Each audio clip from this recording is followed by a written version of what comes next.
È iniziata Ferrini Cagliari Calangianus. Sai, subito in avanti, prova a farsi vedere la Ferrini, zona interessante anche la conclusione.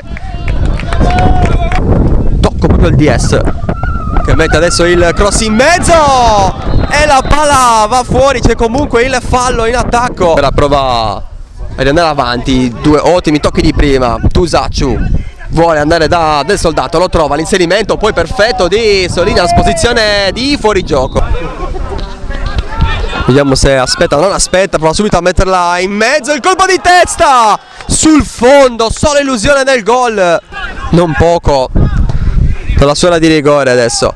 Poi il colpo di testa per Podda, Zara riesce a controllare la sua corsa, poi Zara, Solinas controlla, può pensare anche di metterla in mezzo, arriva il cross interessante, diventa quasi un tiro, il pallone chiude l'area.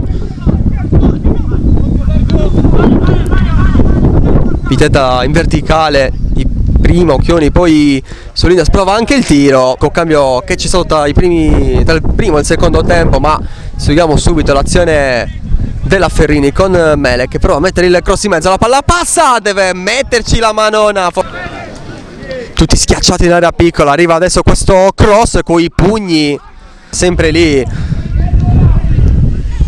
Cross però diretto, la palla va direttamente sul fondo, è la meglio. Poi Usai per lo stand, l'1-2 che si chiude con il numero 10 che vede l'inserimento di Scioni, questa volta nuovamente a sinistra, se la porta sul destro, la mette in mezzo, la palla che non passa a lui. Di prima intenzione Carboni per lo stand, potrebbe riprovare il cross che arriva adesso, la girata di testa, la palla passa e c'è un miracolo. Secondo ottimo intervento di Forzati in questo secondo tempo.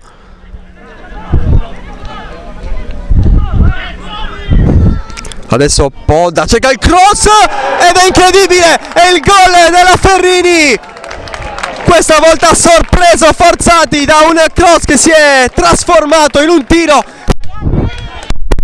E allora occasione di contropiede per la Ferrini con Sedda che corre sulla sinistra, ci sarebbe Usai già pronto ad entrare in area, dall'altra parte anche Carboni, Sedda entra in area, tutto regolare e poi Carboni, la palla gli è arrivata e ha chiuso la partita.